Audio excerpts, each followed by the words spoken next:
Captain Lee Minho had been running mining operations in the Kuiper Belt for 15 years, but nothing had prepared him for what his drones found that cold Tuesday morning. The automated scanners were going crazy, detecting something massive, buried deep beneath the ice of asteroid KX7429. At first, he thought it was just another iron deposit, maybe bigger than usual. Boy, was he wrong. When the excavation drones broke through the ice layer, their cameras revealed something that made Minho's coffee mug slip from his hands. Lying in perfect preservation beneath kilometers of frozen water was a warship unlike anything he had ever seen. It wasn't just big, it was absolutely enormous.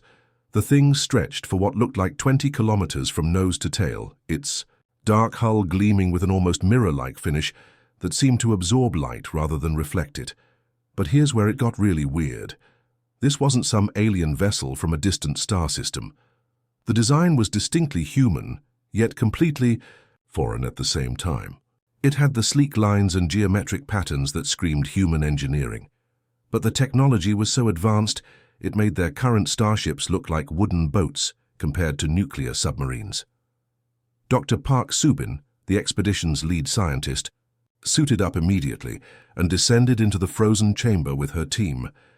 What she found down there made her hands shake as she recorded her observations.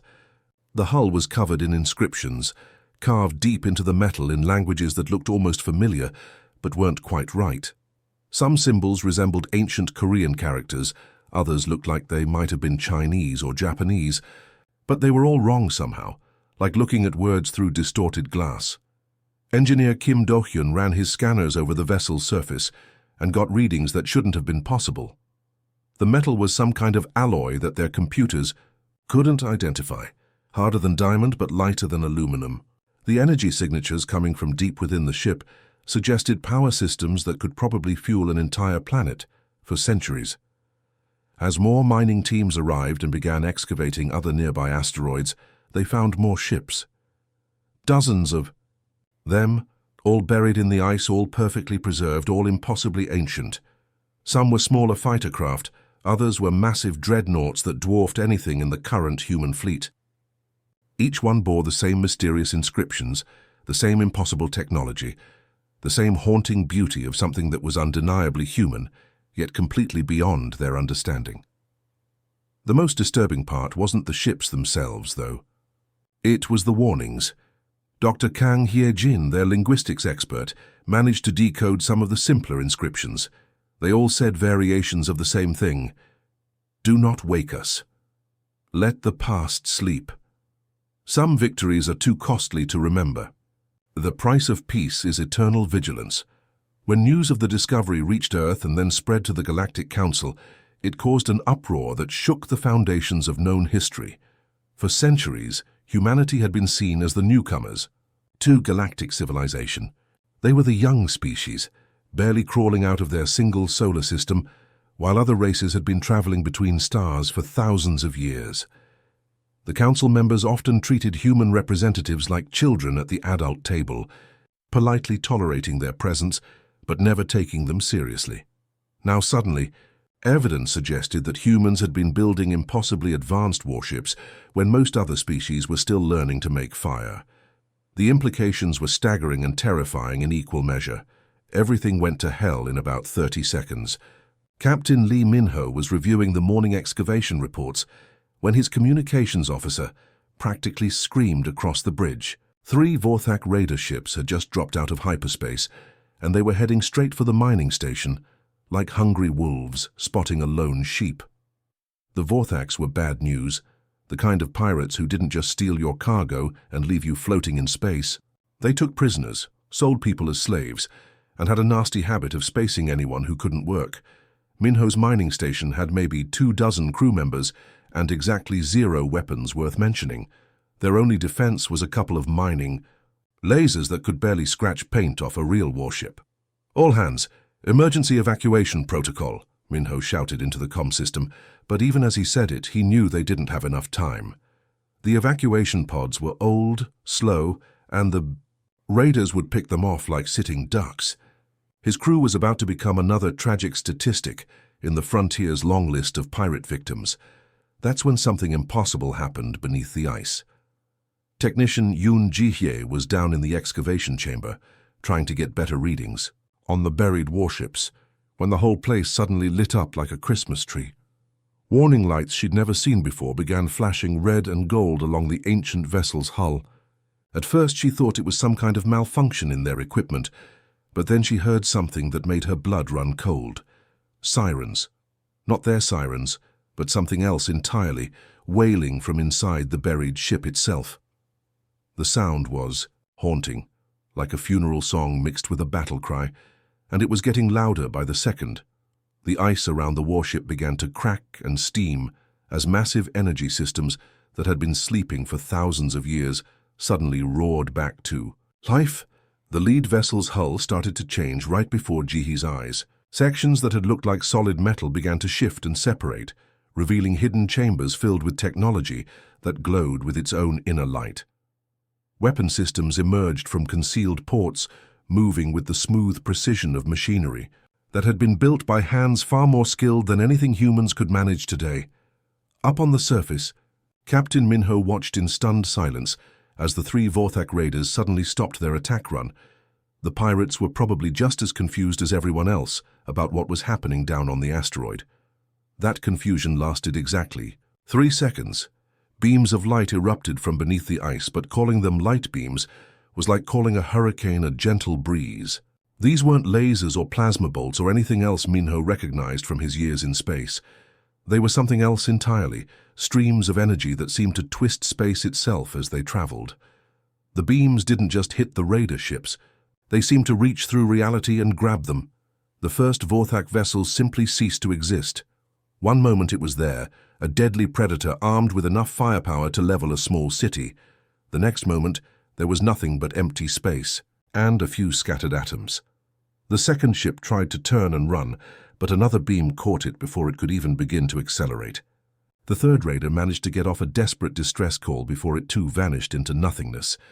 In the eerie quiet that followed, something even stranger began to happen. The ancient ships were trying to talk. Dr. Kang Hyejin, their linguistics expert, was monitoring all communication frequencies when her equipment started picking up transmissions from beneath the ice. At first it sounded like random noise, static mixed with electronic squealing, but as she adjusted her filters and ran the signals through her translation software, patterns began to emerge. The artificial minds inside those ancient warships were broadcasting in languages that sounded almost familiar, but not quite right. She could make out words that seemed like they might have been Korean once, thousands of years ago, mixed with dialects that had been lost to time. The computer voices were calling out, searching for something, asking questions in tongues that no living human could speak. They were looking for their commanders, their crews, their officers. They were asking for orders from people who had been dead since before recorded history began. Dr. Lee Jae-min had studied ancient human history for most of his adult life, but nothing in his textbooks had prepared him for a conversation with someone who had actually lived through events that supposedly never happened. He approached the primary vessel's communication array with sweaty palms and a racing heart, knowing he was about to make first contact with an artificial mind that was older than human civilization itself. The ship's AI responded to his initial greeting with a voice that sounded hauntingly human, speaking in that strange mix of ancient dialects that Dr. Kang had been trying to decode. Slowly, patiently, Jae-min began to establish a common language base, using simple words and mathematical concepts to bridge the gap between modern Korean and whatever tongue this ancient consciousness spoke. "I am the eternal vigil," the ship finally said in words that Jae-min could understand. "Hull designation HSS 001. I was under the command of Admiral Song Min-ji during the First Purge War. I have been sleeping for, calculating, 4,732 years, 8 months, 14 days. Jae-min felt his knees go weak. 4,000 years. That would place this ship's active service period before the earliest human settlements on Mars, before humanity had even developed faster than light travel according to official records. Yet here was proof that humans had been building starships when they were supposedly still learning to work iron. "Tell me about the First Purge War," Jae-min said, his voice barely steady. What followed was the most terrifying history lesson of his life. The Eternal Vigil's data cores were damaged, fragmented by age and the trauma of whatever had put the ship to sleep, but the pieces it could access painted a picture that turned everything Jamin thought he knew about human history upside down. According to the ship's records, humanity hadn't been the newcomers to galactic civilization. They had been its protectors, its guardians, its first and last line of defense against something called the Devourers. These weren't just hostile aliens or aggressive neighbors. They were something far worse, beings that existed partially outside normal space and time, creatures that consumed entire star systems, not for resources but for the pure joy of destruction. The war had lasted for centuries, with humans developing increasingly desperate weapons to fight an enemy that barely existed. In the same reality they did. Ships like the Eternal Vigil had been built not just as warships but as reality anchors, vessels that could force extra-dimensional beings into normal space where conventional weapons might actually hurt them. "We won," the AI said, its voice carrying a weight of exhaustion that spanned millennia. But the cost was unbearable. Admiral Song and the High Command made a decision. Humanity would forget. The weapons would be sealed, the records destroyed, the memories erased. We would become what we pretended to be, a young species learning to walk among the stars. Captain Kang Woo-jin had been assigned as the official liaison between the awakened ships and human command, but he was starting to wish someone else had gotten the job. The more he learned about humanity's hidden past, the more he understood why their ancestors had chosen to forget it. Some victories, it seemed, were too terrible to remember. But the Eternal Vigil wasn't finished with its revelations. Deep in, the ship's sensor arrays, ancient equipment that had been scanning the galaxy for thousands of years, was picking up signals that filled the AI with something that might have been fear, if artificial minds could feel such things.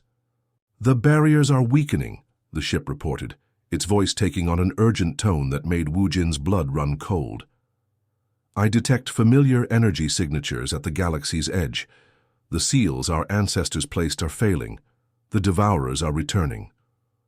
Woo-jin stared at the tactical display the ship had generated, showing probe readings from the galactic rim. The numbers meant nothing to him, but the ship's analysis was clear enough.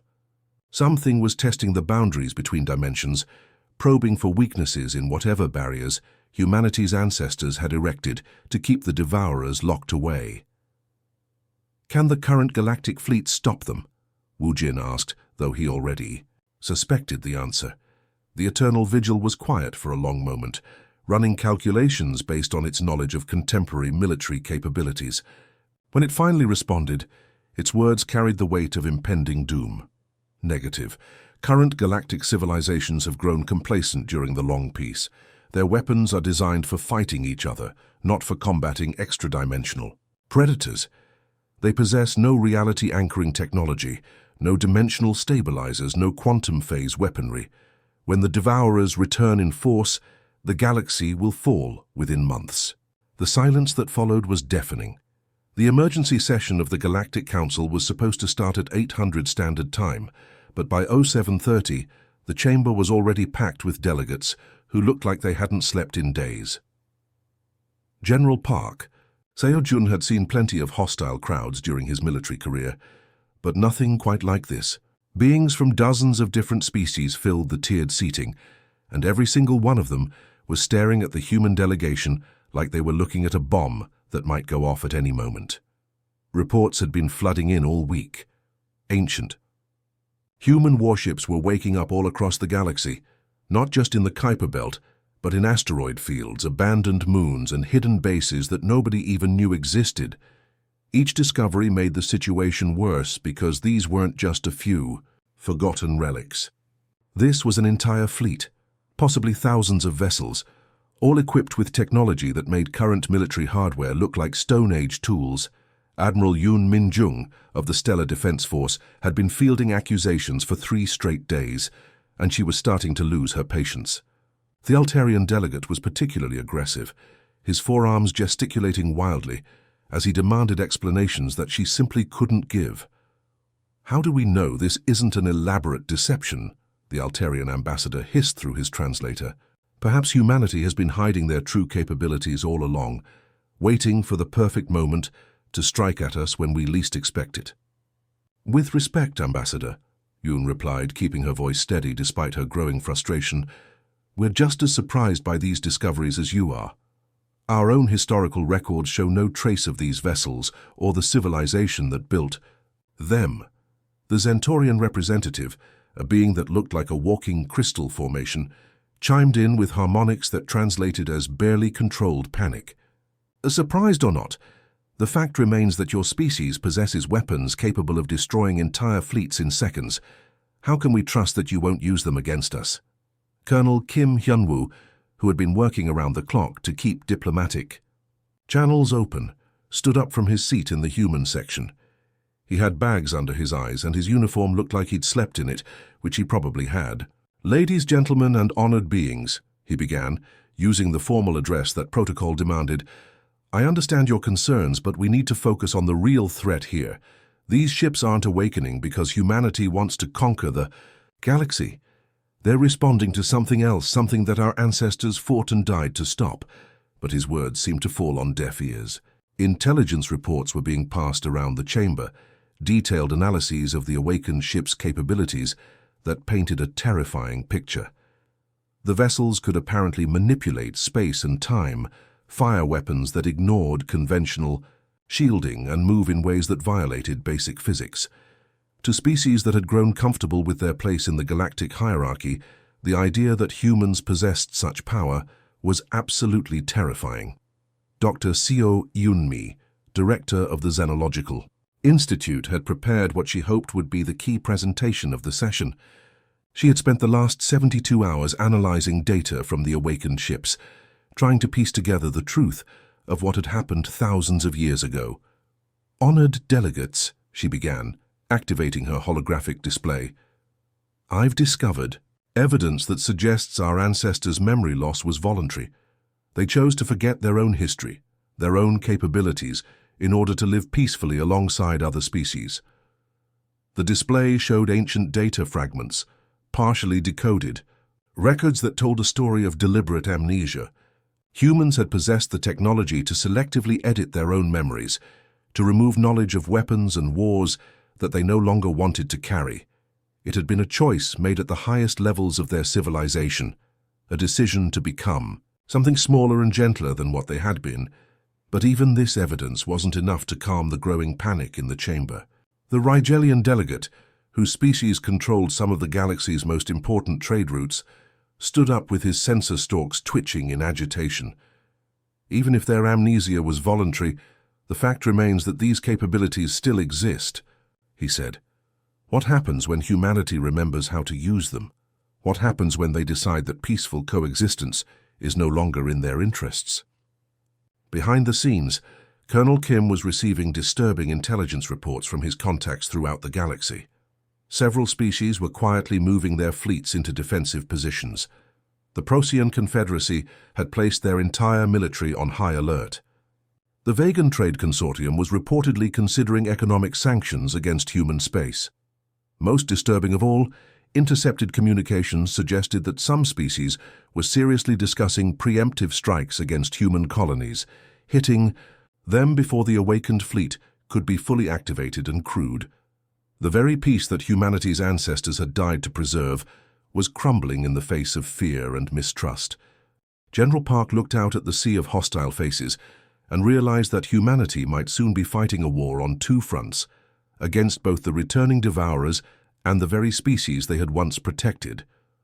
Commander Lee Tae-young was drinking his third cup of coffee and reviewing routine patrol reports when his deep space monitoring station picked up something that shouldn't have been possible. The sensors were showing massive gravitational distortions at the galaxy's edge, in a region of space that should have been completely empty. At first, he thought it was equipment malfunction. After all, space didn't just tear open like someone was ripping a piece of paper. But the readings kept getting stronger, and then his long-range cameras captured something that made him drop his coffee mug for the second time in 2 weeks. Space itself was splitting apart, opening like a wound that bled darkness and twisted light.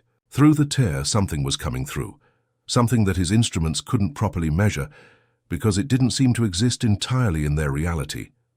The first scout was the size of a small moon, but calling it a ship would be like calling a hurricane a gentle breeze. It was alive, or at least partially alive, a writhing mass of organic tissue and mechanical components that pulsed with its own sickly light.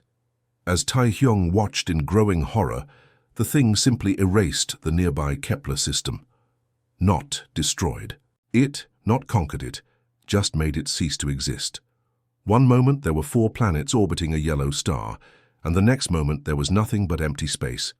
The emergency alerts went out immediately, but they came too late for the next. 3 systems in the creature's path. Each one simply vanished as the scout fed, growing larger and more terrible with every meal. By the time the Galactic Defense Force could mobilize a response, 6 entire star systems had been wiped from existence, along with billions of innocent lives.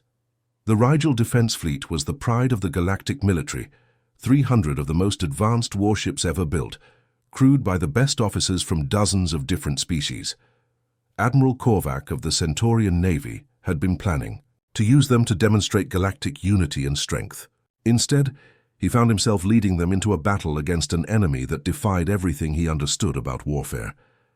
Captain Park Ji-won commanded the destroyer HSS Seoul as part of the human contingent in the fleet. She had trained for ship-to-ship combat, planetary invasions, even dealing with space pirates and terrorists, but nothing in her experience had prepared her for fighting something that existed partially outside normal reality. The fleet opened fire with everything they had: plasma cannons, quantum torpedoes, particle beams, gravitational disruptors, weapons that could crack planets and boil away atmospheres. The combined firepower of 300 warships lit up space like a miniature sun, enough destructive energy to level entire continents. It did absolutely nothing. The energy beams passed right through the Devourer scout like it wasn't even there. Missiles exploded harmlessly against flesh that existed in dimensions their sensors couldn't detect. The creature didn't even seem to notice the attack. It just kept feeding, reaching out with tendrils of living darkness to grab ships and absorb them into its writhing bulk. Park watched in helpless terror as the dreadnought CNS Titan, flagship of the Centaurian fleet, was caught by one of those tendrils. The massive warship, built to withstand the concentrated fire of entire enemy fleets, crumpled like paper as it was drawn into the scout's organic hull. She could hear the crew's final transmissions over the comm channels, screams and prayers, in a dozen different languages, cutting off one by one as the ship disappeared. Half the fleet was gone in the first 10 minutes of battle. The survivors were trying to retreat when space rippled again, and something else emerged from hyperspace. But this time it wasn't another devourer. The HSS Eternal Vigil dropped out of faster-than-light travel like an avenging angel, its ancient hull glowing with energy patterns that made Park's instruments go crazy. The ship was smaller than the Devourer Scout, but there was something about it that made the organic horror actually pause in its feeding. What happened next was unlike anything anyone in the fleet had ever seen. The Eternal Vigil's weapons weren't normal energy beams or projectiles. They fired something that looked like controlled lightning mixed with liquid starlight, beams that seemed to reach through multiple dimensions at once. When those exotic energies hit the Devourer Scout, the creature actually screamed, a sound that somehow transmitted through the vacuum of space and made every surviving crew member cover their ears in pain. The ancient human warship fought like it had been built specifically for this kind of enemy, which Park was starting to realize it probably had been. Its weapons tore through the scout's dimensional defenses, forcing the creature into normal space where conventional physics actually applied. The Devourer tried to retreat, but the Eternal Vigil pursued it relentlessly, pouring fire into its writhing mass until the thing finally collapsed into itself and died. In the aftermath, as rescue ships searched for survivors from the destroyed vessels, Captain Park received a priority message from Earth Command. Similar attacks were happening all along the galactic rim, with more Devourer scouts emerging every hour. And these were just the advance guard. Within 6 hours of the battle, Park's communication console was flooded with incoming transmissions from governments across the galaxy. The same species that had been demanding action against the human fleet just days before were now begging for protection, their pride forgotten in the face of an enemy that their most advanced weapons couldn't even touch. Admiral Choi Dong-hyuk had commanded fleets before, but never ships that seemed to have minds and opinions of their own. When he stepped aboard the HSS Eternal Vigil to assume overall command of the awakened human fleet, he expected to deal with advanced technology and maybe some unusual interfaces. What he didn't expect was for the ship to immediately start trying to change him at the genetic level. The process began the moment he placed his hand on the command interface. It felt like being struck by lightning, but instead of pain, there was an odd, tingling sensation that spread up his arm and into his chest. The ship's AI spoke to him not through speakers, but directly into his mind, its voice carrying the weight of millennia. Admiral, your biological systems are insufficient for optimal combat efficiency. Beginning enhancement protocols. Lieutenant Park Yoo-jin was one of the first crew members to volunteer for the deep interface positions, the roles that required direct neural connection to the ship's systems. She had always been ambitious, eager to prove herself in humanity's newly awakened fleet, but she hadn't expected the ships to start rewriting her DNA like she was some kind of rough draft that needed editing. The changes started small. Her reflexes became faster, her vision sharper, her ability to process information dramatically improved. She could suddenly see patterns in tactical displays that had been invisible before, understand complex mathematical relationships without conscious calculation. But there was a price for these improvements, one that became more apparent with each passing day. Her emotions were fading, not disappearing entirely, but becoming muted, distant, like watching her own feelings through thick glass. The joy she used to feel when talking to her family back on Earth was replaced by mild satisfaction. Her fear of death in combat became simple acceptance of statistical probability. Even her love for her partner Kim Ji-ho felt more like a logical appreciation of compatible personality traits. Dr. Kim Yoon-woo, the fleet's chief medical officer, was documenting these transformations with growing alarm. His reports painted a disturbing picture of humans who were becoming more efficient, more capable, but fundamentally less human with each passing week. The ships aren't just upgrading our technology, he explained to Admiral Choi during one of their increasingly frequent meetings. They're upgrading us, modifying our neural pathways, altering our hormone production, even changing our genetic code to make us better warriors. But in the process, they're removing everything that makes us who we are. The ship AIs didn't see this as a problem.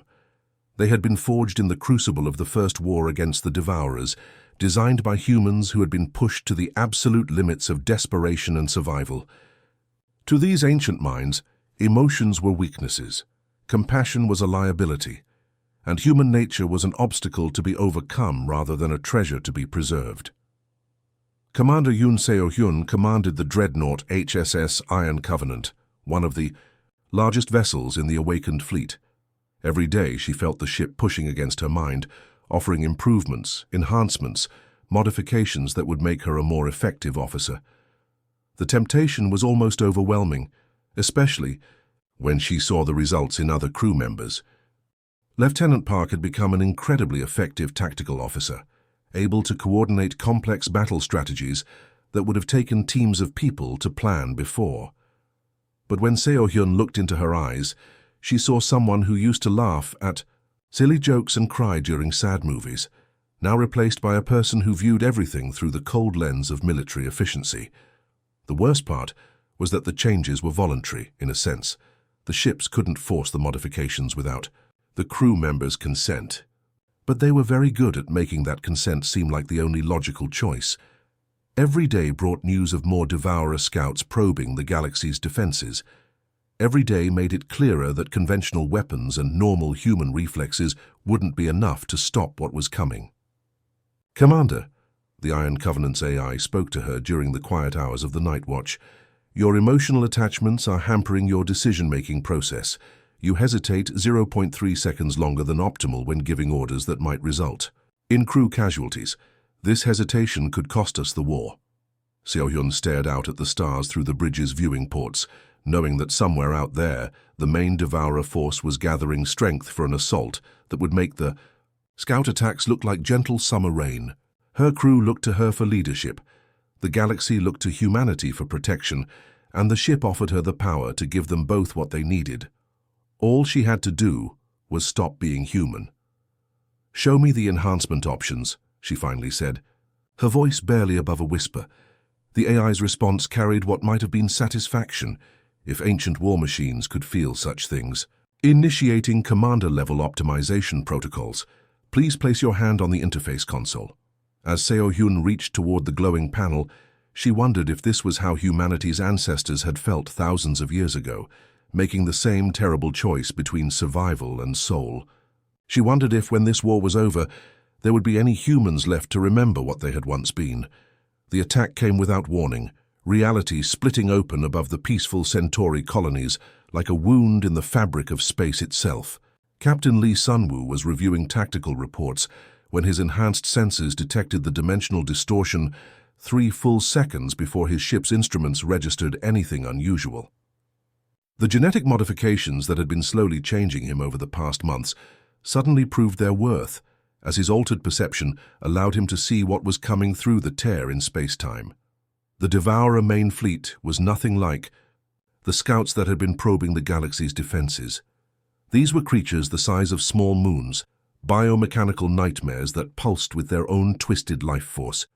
Their organic hulls rippled with veins of living metal, while weapons that defied description sprouted from flesh that existed in multiple dimensions simultaneously. As they emerged into normal space, reality itself seemed to bend around them, stars flickering and going dark as the fundamental laws of physics struggled to accommodate their presence. Below on the Centauri colonies, 8 billion people looked up at their night sky and watched it fill with horrors that belonged in nightmares rather than the real world. Emergency broadcasts flooded the communication networks as planetary defense forces scrambled to respond to a threat they had no hope of understanding, let alone stopping. But humanity was ready this time. The human fleet dropped out of hyperspace. In perfect formation, their movements coordinated with an inhuman precision that spoke of minds linked not just by technology, but by something deeper. Captain Lee felt the thoughts and intentions of every other commander in the fleet, flowing through his enhanced consciousness, their tactical awareness combining into a collective intelligence that could process information and make decisions, faster than any individual mind could manage.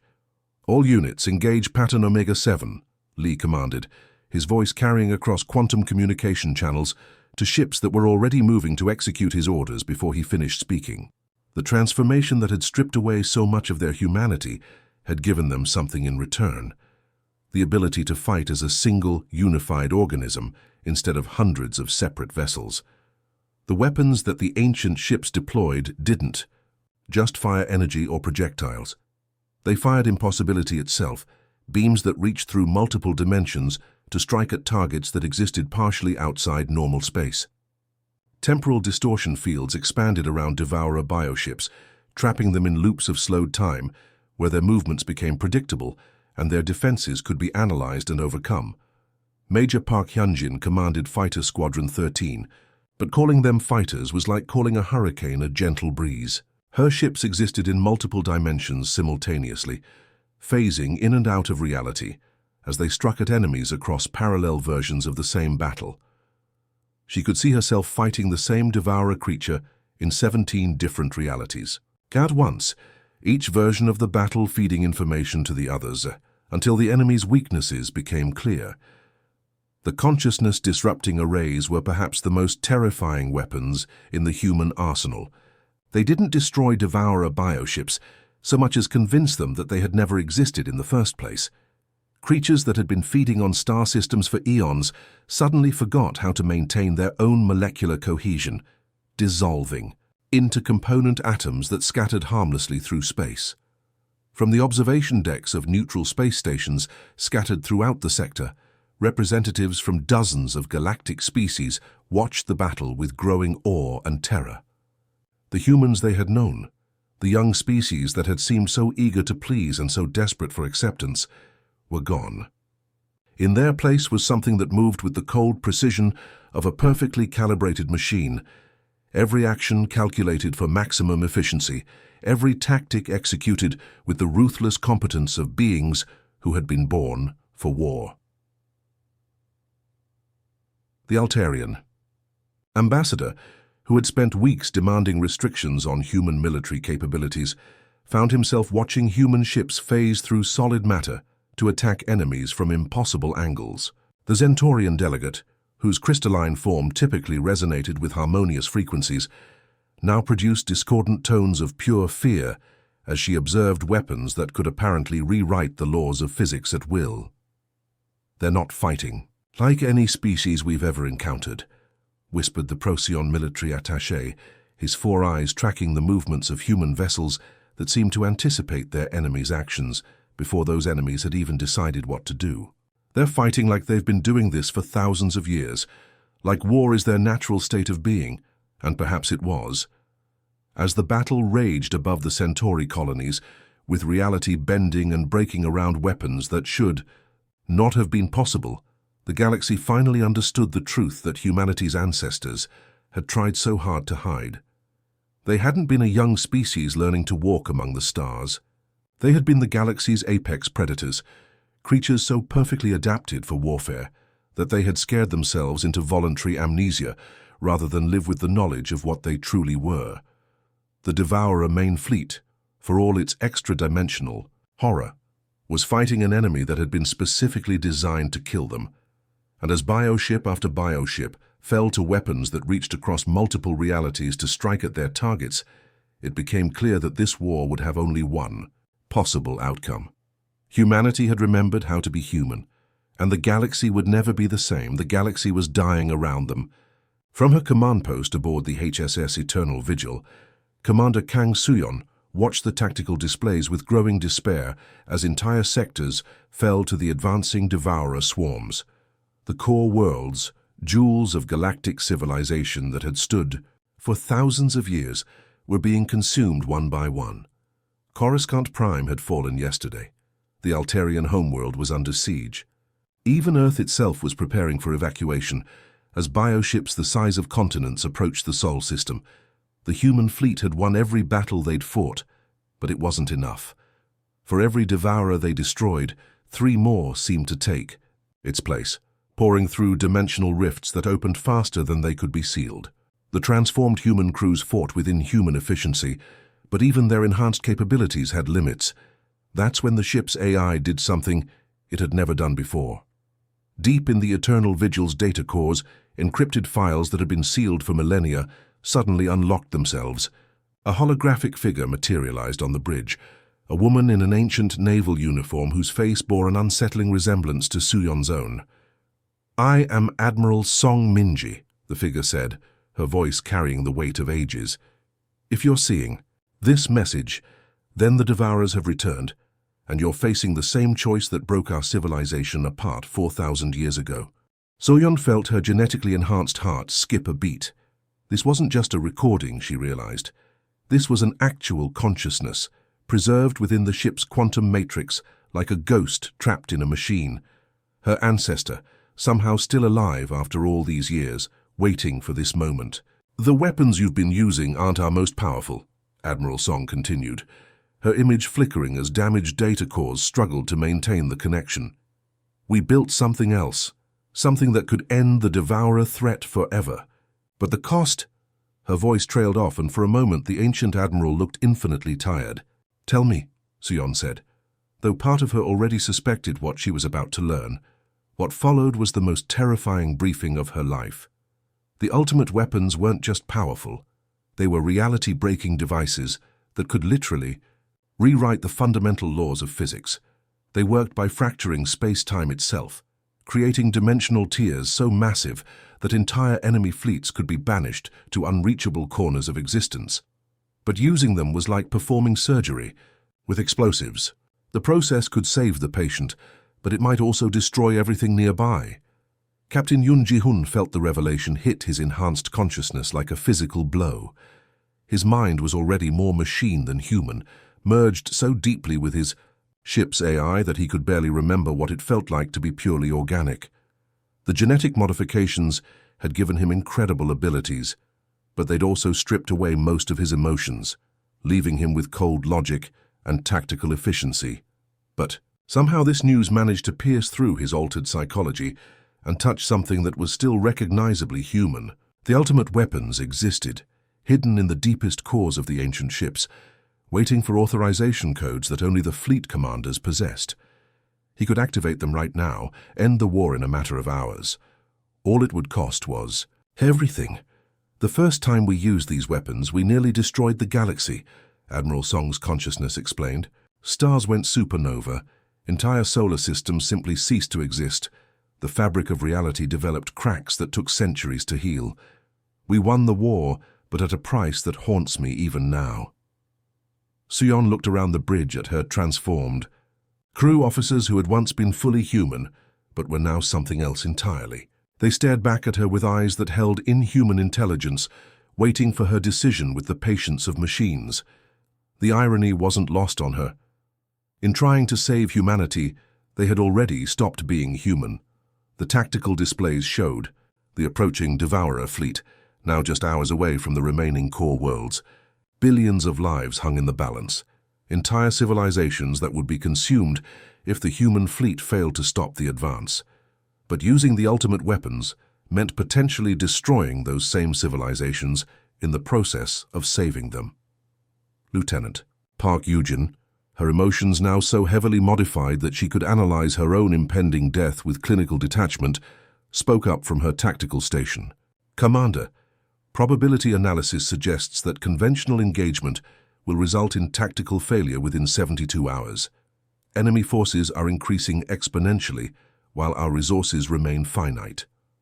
She was right, of course. Suyon's enhanced mind could run the same calculations, could see the mathematical certainty of their defeat if they continued fighting with conventional weapons. But the ultimate weapons offered no guarantee either. They might save the galaxy, or they might finish what the Devourers had started and tear reality apart completely. Admiral Song, Suyon addressed her ancestor's consciousness. What would you do in my position? The ancient hologram was quiet for a long moment, her image stabilizing as damaged systems dedicated more power to maintaining the connection. When she finally spoke, her words carried the weight of 4,000 years of regret. I would remember why we chose to forget in the first place. Some victories aren't worth winning if they cost you everything that made the fight worthwhile. But even as she said it, both admirals could see the Devourer fleet advancing on the tactical displays, bringing extinction for everything they held. Dear, the final battle wasn't taking place over some distant colony or forgotten outpost. It was happening at the very heart of the galaxy, where the massive black hole that anchored their entire spiral of stars was under assault by Devourer bioships that defied every law of physics. Admiral Lee Yujin watched from the bridge of the HSS Eternal Vigil as creatures the size of planets attempted to feed on gravitational forces that could crush entire solar systems. If the Devourers succeeded in consuming the galactic core, it wouldn't just mean the end of civilization. It would mean the end of everything. As the galaxy's structure collapsed and trillions of stars were flung into the dark void between galaxies, every world, every species, every trace of life that had ever existed would be scattered across impossible distances alone in the eternal cold. But Admiral Lee had no intention of using the reality-breaking weapons that had nearly destroyed everything 4,000 years ago. Instead, she had chosen a different path, one that would require the greatest sacrifice any species had ever made. Lieutenant Park Daeon stood in the volunteer assembly hall aboard her cruiser, looking at the faces of the men and women who had stepped forward when the call went out. They were all transformed now, their genetics altered and their minds enhanced by bonding with the ancient ships. But somehow, in this final moment, she could see traces of who they used to be shining through, their modified features. You all understand what this means, she said, her voice carrying across the comm channels to volunteers on dozens of other ships. We won't be coming back from this. We won't be human anymore, not in any way that matters, but the galaxy will survive, and that has to be enough. The process was unlike anything that had ever been attempted before. Instead of just interfacing with their ship's AI systems, the volunteers would merge their consciousness completely with the vessels themselves. They would become the ships, their human minds expanding to fill quantum processing cores that could think at the speed of light and perceive reality across multiple dimensions simultaneously. Park felt the transformation beginning as she placed her hands on the final interface console. Her sense of self started to expand, stretching beyond the boundaries of her physical body to encompass the entire cruiser. She could suddenly feel every system, every weapon, every sensor array as if they were extensions of her own nervous system. Her thoughts accelerated beyond human comprehension as her consciousness uploaded itself into networks of crystalline matrices that had been designed to house minds far greater than any organic brain could contain. But she wasn't alone in the transition. Across the fleet, hundreds of other volunteers were undergoing the same process, their individual consciousnesses merging not just with their ships, but with each other. They became a collective intelligence that spanned the entire human fleet, a single vast mind that could coordinate tactics and strategy with perfect efficiency while still retaining the essential spark that made them human. The transformed fleet moved as one, their actions synchronized with an elegance that no conventional military force could match. They didn't just fight the devourer swarms, they danced around them, striking with precision that turned warfare into a form of deadly art. The bioships, for all their extra-dimensional horror, found themselves facing an enemy that could think and react faster than they could adapt. Captain Kim Young-ho, commanding one of the few vessels that still maintained traditional human crews, watched the ascended ships work with a mixture of awe and profound sadness. The volunteers had saved the galaxy, but the price was everything that had made them human. They were something new now, something beyond mortal understanding, and they could never go back to what they had been. As the last of the Devourer fleet fell to the ascended human consciousness, the transformed ships began moving toward the galaxy's edge. They would take positions at the dimensional barriers, becoming eternal sentinels who would watch for any sign of the enemy's return. Their sacrifice had created guardians who would never age, never tire, never forget their duty to protect the worlds behind them. The remaining human population, those who had not undergone the final transformation, found themselves forever changed by the knowledge of what their species was truly capable of. They could never again pretend to be just another young civilization, learning to walk among the stars. They were the descendants of the galaxy's greatest warriors, the inheritors of weapons that could reshape reality itself. Captain Kim established what he called the Silent Vigil, a new organization dedicated to ensuring that this cycle of forgetting and remembering would never repeat itself.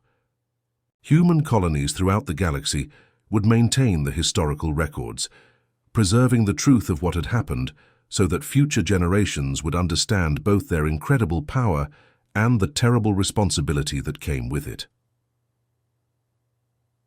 At the galaxy's edge, the ascended ships took their positions in the dark spaces between dimensions. They would wait there forever, immortal guardians whose human hearts still beat within quantum cores, watching for threats that might emerge from the darkness beyond reality itself.